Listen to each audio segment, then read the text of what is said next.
Hello friends, कैसे हो आप देख रहे हैं इंग्लिश सेंस। और आज इस वीडियो में हम ये देखने की कोशिश करेंगे, जानने की कोशिश करेंगे कि फेक ब्रेकआउट हम पहचान सकते हैं या नहीं पहचान सकते। देखिए, जितने भी हम जैसे कि मैं जितने भी मैं ट्रेड लेता हूं और जो भी सौदे लेता हूं, मैं ये जो पैटर्न्स आप देख रही है, ये जो सपोर्ट और रेजिस्टेंस देख रहे हैं, चार्ट पैटर्न देख रहे हैं, कैंडल पैटर्न देख रहे हैं और ट्रेंडिंग लाइन देख रहे हैं, इनका इस्तेमाल पहले कर लेता हूं और इनके सहारे पे इनको मतलब कंफर्मेशन के लिए ऑप्शन चेन को रीड करता हूं। और वो मैं कौन से टाइम पे रीड करता हूं मैं अपने वीडियोस में बताता हूं। अगर आपको वो समझ में आता है तो हमारे चैनल को सब्सक्राइब करिए, क्योंकि केवल ट्रेडिंग लाइन से ट्रेड करना एक फेक ब्रेकआउट के हम शिकार हो सकते हैं। ट्रेडिंग लाइन में कैंडल कहाँ पर ब्रेकआउट दे रही है ये हम आराम से पहचान सकते हैं, और दुनिया में लाखों करोड़ों लोग हैं जो ये देख रहे हैं, लेकिन ये सही है या गलत, ये रियल है या फेक, ये कैसे पहचान सकते हैं? ये बहुत कम लोग पहचानते हैं उस चीज़ को। और हम अपने वीडियो में यही बताते हैं कि जहाँ पर भी ब्रेकआउट हो रहा है वो रियल हो रहा है या फिर फेक हो रहा है, ऑप्शन चेन की मदद से हम इसे पहचानते हैं।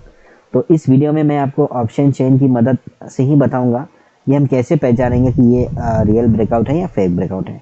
हम ऐसे ब्रेकआउट को पहले ढूंढेंगे। यहाँ पर ये एक रेंज बाउंड से हम गुजर रहे हैं। रेंज बाउंड भी एक ब्रेकआउट होने से पहले की प्रोसेस है।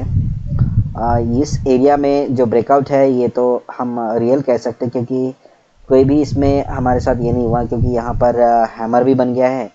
और हाँ, अच्छा, रियल ब्रेकआउट है, इसको हम फेक नहीं कह सकते। ये ब्रेकआउट है। यहाँ पर मुझे थोड़ा सा डाउट लग रहा है। हाँ, ओके ओके ओके, इस ब्रेकआउट के बारे में हम देखेंगे। पहले देखते हैं ये हाई। हाँ, ओके, ये परफेक्ट है।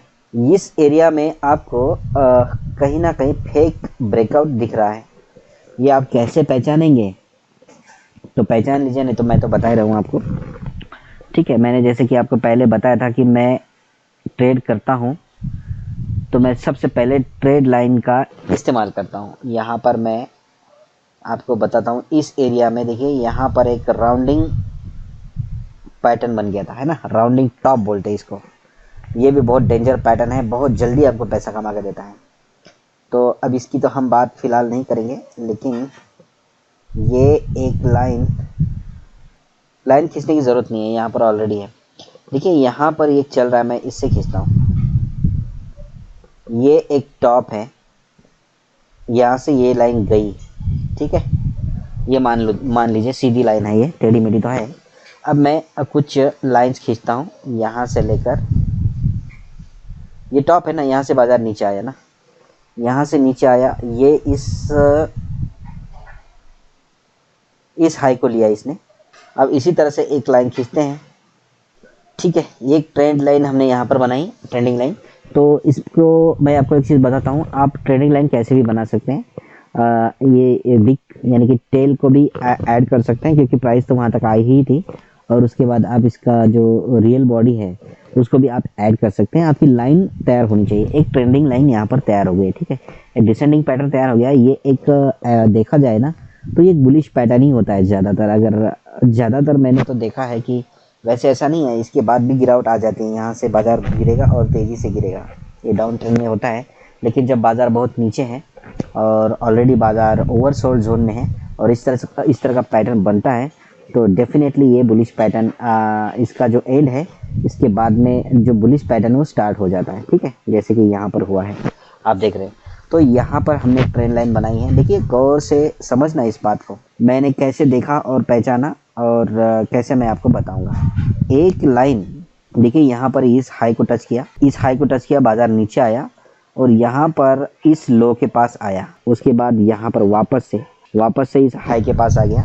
इस तरह से ये क्या है, ऊपर जाता गया, ऊपर वाली लाइन को टच करता गया, फिर नीचे आया, नीचे वाली लाइन को टच करके फिर ऊपर। इस तरह से ये क्या किया, अपना सिलसिला चालू किया, इस तरह से, ठीक है। ऊपर गया, फिर नीचे आया, फिर ऊपर गया, फिर नीचे आया, फिर ऊपर गया, फिर नीचे आया, है ना, फिर ऊपर गया, फिर नीचे आया, इस तरह से फिर ऊपर गया। अब यहाँ पर देखने वाली चीज़ है, यहाँ पर देखने वाली चीज़ ये है कि बाजार नीचे वाली लाइन पे आया, टच किया, फिर ऊपर गया, फिर नीचे वाली लाइन पे आया, टच किया और ऊपर गया। ऊपर वाली लाइन छोड़ दीजिए, क्योंकि ब्रेकआउट के टाइम पे जब ब्रेकआउट होता है ऊपर की तरफ, मतलब बाइंग साइड में, तो आपको नीचे की लाइन पे ज़्यादा ध्यान देना होता है। ये जो नीचे वाली जो लाइन है, इस पे ज़्यादा ध्यान आपको देना होता है, ठीक है। अब देखिए यहाँ पर इसको लाइन को टच किया, नीचे आया, इस लाइन को टच किया, नीचे आया, लेकिन जब अगली बार आया तो वो टच नहीं किया, वो यहीं से रिटर्न हुआ। आप यहाँ पर देख सकते हैं, यहीं से रिटर्न हुआ।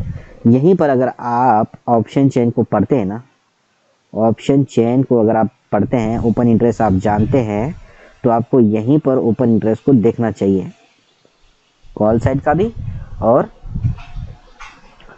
पुट साइड का भी ओपन इंटरेस्ट देखना चाहिए। क्योंकि यहाँ पर ये पहले तो टच कर रहा था लाइन में, लेकिन यहाँ टच नहीं किया है ना, यहीं से घूम गया। यानी कि पहला आपका बनता है यहीं पर मैं फर्स्ट टाइम पे ऑप्शन चेन को देख लूँ और नोट करूँ, ठीक है। ये कॉल साइड का है और ये पुट साइड का है, ठीक है। पुट साइड का डेटा आपको बाजार को ऊपर ले जाने में मदद करता है और कॉल साइड का डेटा बाजार को नीचे ले जाने में मदद करता है। लेकिन ज़रूरी नहीं है, कॉल साइड का डेटा बाजार को ऊपर ले जाने में भी मदद करता है और पुट साइड का डेटा बाजार को नीचे गिराने में भी मदद करता है। वो कैसे, आप देखिए, देखते रहिए, मैं बताता हूँ आपको।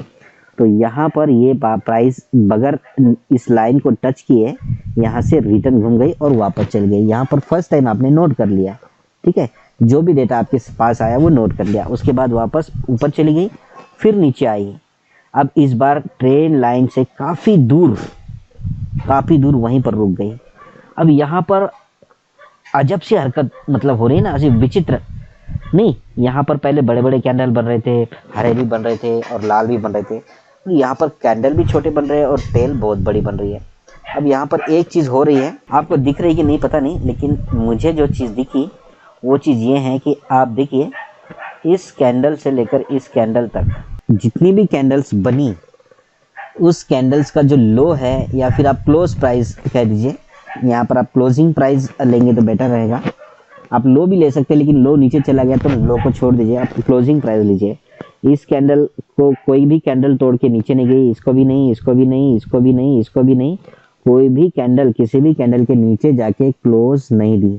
और यहाँ पर ये जो पैटर्न बनता है, इसको बोलते हैं आइसलैंड पैटर्न। ये लोग, मान लो जो लोग नहीं पहचानते हैं, कोई बात नहीं, यहाँ पर आइसलैंड पैटर्न बन गया है और ये क्योंकि बॉटम में है इसलिए ये बुलिश बन गया है, ठीक है, बुलिश पैटर्न बन गया है। इसके बाद बाजार ऊपर जाएगा ही जाएगा। लेकिन मान लो जिन लोगों को समझ में नहीं आ गया कि ये कोई भी पैटर्न नहीं है, कोई बात नहीं। अब देखिए, यहाँ पर एक दूसरी चीज़ है कि ये एक ट्रेंड लाइन थी, अब यहाँ से दूसरी ट्रेंड लाइन शुरू हो गई है ना, दूसरी ट्रेंड लाइन शुरू हो गई। अगर आप इसको एक्सटेंड करेंगे तो आप यहाँ पर देखेंगे कि ये ट्रेंड लाइन तो पीछे से शुरू हुई थी, नहीं हुई शुरू, देखिए यहाँ से, ये तो पीछे से शुरू हुई थी, काफ़ी पीछे से।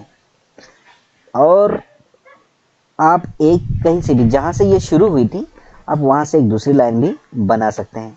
देखिए, बहुत आराम से मैं बता रहा हूँ, वीडियो तो लंबी होगी ही होगी। और एक ट्रेन लाइन आप जैसे, जहाँ से ये नीचे वाली लाइन शुरू हुई थी, उसी के ऊपर वाली कैंडल को हम पकड़ते हैं और हम पकड़ते हैं ये चीज़, ठीक है। ये चीज़ आप ले सकते हैं या फिर आप ये चीज़ भी ले सकते हैं, ठीक है, कोई ज़रूरी नहीं है। लेकिन आपको बेटर समझ निकलने के लिए मैं ये चीज़ लेता हूँ, ये वाली कैंडल में छोड़ देता हूँ। आप चाहे इसको यहाँ से भी ले सकते हैं, कोई बात नहीं, यहाँ से भी ले सकते हैं। लेकिन जब आप यहाँ से कैसे ले पाएंगे, आप यहाँ से लेंगे तो आपको टच करने के लिए कोई इस कैंडल का इंतज़ार करना होगा। तो ट्रेन लाइन में आप इतना इंतज़ार नहीं कर सकते, इसीलिए आपने क्या किया, यहाँ से बनाया।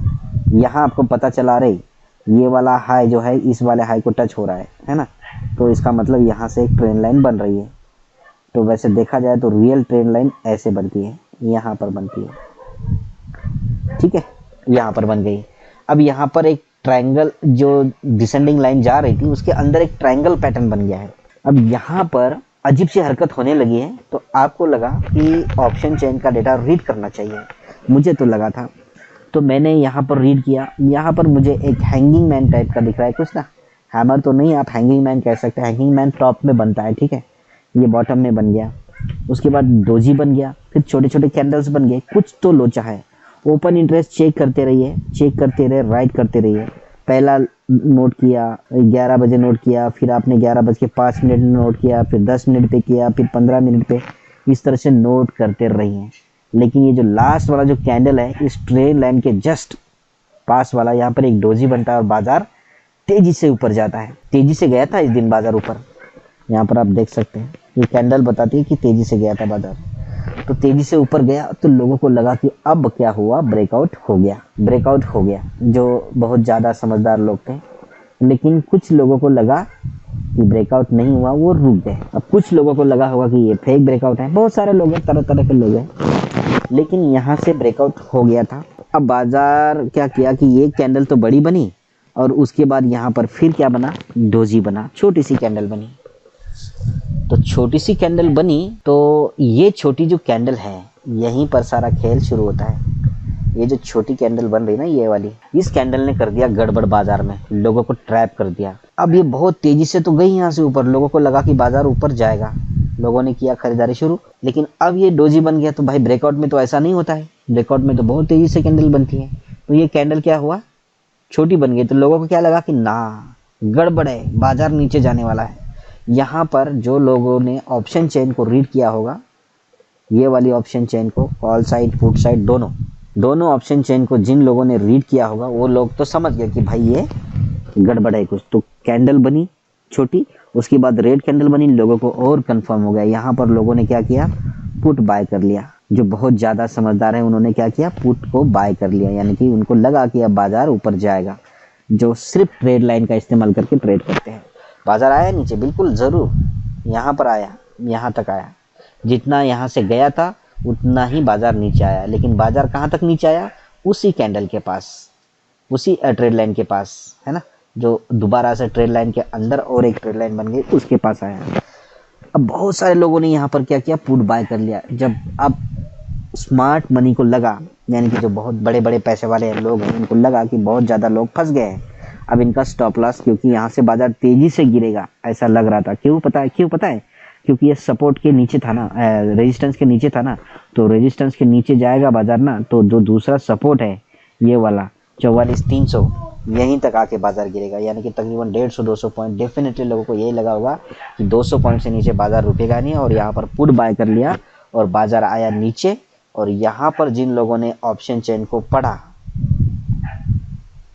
जिन भी लोगों ने यहाँ पर ऑप्शन चेन को पढ़ा होगा, यहाँ पर क्या हुआ, पुट साइड का जो वॉल्यूम है वो वॉल्यूम बढ़ गया, ओपन इंटरेस्ट बढ़ गया, और कॉल साइड का वॉल्यूम और ओपन इंटरेस्ट कम हो गया। ठीक है, जब ये कम हो गया तो बाजार क्या किया, वीक टूवर्ड्स टॉप हो गया, और यहाँ से वापस से बाजार घूम गया। जितने लोगों के पुट थे सबके स्टॉप लॉस कट गए, और बाजार जितनी तेजी से स्टॉप लॉस कटने लगते हैं, ये बड़े कैंडल का मतलब ये है कि बहुत ज़्यादा ट्रैपिंग हुई है यहाँ पर।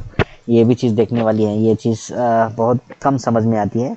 बड़े कैंडल बनने का मतलब क्या होता है, ये जो बड़ा कैंडल बन रहा है ना, इधर बन गया ना, इसका मतलब ये नहीं है कि लोगों ने बाय किया है। ये यहाँ पर जितने लोगों ने सेल किया है ना, लोगों को लगा कि अब बाजार नीचे जाएगा, उन लोगों का स्टॉप लॉस कट गया, और उसके कारण ये बड़ा कैंडल बन गया। और बाकी बायर्स तो थे ही, तो बायर्स ने वापस से बाद में तो बहुत ज़्यादा ऊपर लेके गया बाजार को, ये बात अलग है। यहाँ पर स्टॉप लॉस कट गया और लोगों को लगा कि बाजार नीचे जाएगा, बाजार वापस से ऊपर चला गया। जिन लोगों ने ओपन इंटरेस्ट को रीड किया, नोट किया, यहाँ से जो लोग नोट कर रहे थे या फिर यहाँ से जो लोग नोट कर रहे थे, उनको लगा कि पुट साइड का जो ओपन इंटरेस्ट है वो बढ़ रहा है, सपोर्ट मजबूत हो रहा है, और कॉल साइड का ओपन इंटरेस्ट जो है वो कम हो रहा है, यानी कि रेजिस्टेंस कमज़ोर हो रहा है, तो बाजार ऊपर जाएगा। ऊपर वाला ढक्कन ढीला हो गया, यानी कि नीचे वाला बेस जो है वो मजबूत हो गया, और बेस ने ऊपर वाले ढक्कन को, ये जो बेस है, इस बेस ने ऊपर वाले ढक्कन को लात मारी, और उसके बाद बाजार कहाँ गया, इस तरह से ऊपर चला गया। ठीक है, तो ये होता है फेक ब्रेकआउट पहचानने का तरीका। इस तरह से बहुत सारे तरीके हैं, फेक ब्रेकआउट आप आराम से पहचान सकते हैं, आप अपने अपने तरीके से पहचान सकते हैं। लेकिन बगैर ओपन इंटरेस्ट के, बगैर ऑप्शन चेन के हम कुछ भी नहीं कर सकते मार्केट में। अगर सपोर्ट और रेजिस्टेंस या फिर ट्रेन लाइन की मदद से ट्रेड लेंगे तो कुछ भी नहीं कर सकते। अगर यहीं पर जो लोगों ने ट्रेन लाइन से की मदद से अगर ट्रेड लिया होगा ना, तो डेफिनेटली वो लोग फंस गए होंगे, यहाँ पर बिल्कुल फंस गए होंगे। क्योंकि ट्रेन लाइन की मदद से ट्रेन लेंगे तो लोगों को लग रहा है कि यहाँ पर डिसेंडिंग ट्रायंगल बन रहा है, और यहाँ पर ये ट्रेंड लाइन चेंज हो गई है। अब यानी कि प्राइस इसके नीचे जाना नहीं चाहती है और जाहिर सी बात है प्राइस ऊपर जाएगी, है ना। तो लोगों ने ले लिया, लेकिन यहाँ पर लोगों का सेंटीमेंट चेंज हो गया। यहाँ पर तो ले लिया, लेकिन यहाँ पर सेंटीमेंट चेंज हो गया। बाजार जब ब्रेकआउट होता है तो तेजी से जाता है, अरे ये तो यहाँ पर रुक गया, और उसके बाद 2 रेड कैंडल बन गई। बाजार जा से गया था वहीं पर आ गया। बाजार कहीं तेजी से नीचे ना जाए बोल के लोगों ने क्या कर दिया, पुट बाय कर लिया। यहाँ पर नीचे चला जाएगा ना तेजी से बाजार, और जाएगा तो 150-200 पॉइंट जाएगा, तो लोगों ने क्या कर लिया, यहाँ पर पुट को बाय कर लिया और बाजार ने क्या किया, जूम कल्टी मार के ऊपर चला गया। इसी को तो फेक ब्रेकआउट बोलते हैं। यही फेक ब्रेकआउट है। इसी तरह से आप 15, 20, 30, 25, 50, 100 फेक ब्रेकआउट ढूंढ लीजिए, आराम से आपकी जो पढ़ाई है वो पूरी हो जाएगी। तो यही है। अगर आपको लगा कि मैं अच्छी मेहनत करके आपको समझा पाया हूँ तो सब्सक्राइब कर लीजिए चैनल को, और वीडियो को लाइक भी कर दीजिए, शेयर भी कर दीजिए। अगर नहीं तो डिसलाइक भी कर दीजिए, मुझे भी सुधरने का मौका तो मिलेगा कम से कम। अपनी मेरी अगर मान लो कुछ कमज़ोरी है तो मैं उस कमज़ोरी को सुधार दूंगा, और इसमें मेरा भी फ़ायदा है और आपका भी फ़ायदा है। तो मिलते हैं नेक्स्ट वीडियो में किसी और इन्फॉर्मेशन के साथ। तब तक के लिए हैप्पी ट्रेडिंग।